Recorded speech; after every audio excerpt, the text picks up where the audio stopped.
السلام عليكم ورحمة الله وبركاته.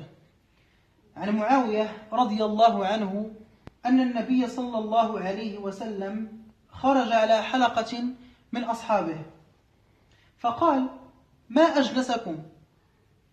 قالوا: جلسنا نذكر الله ونحمده على ما هدانا للإسلام ومن به علينا.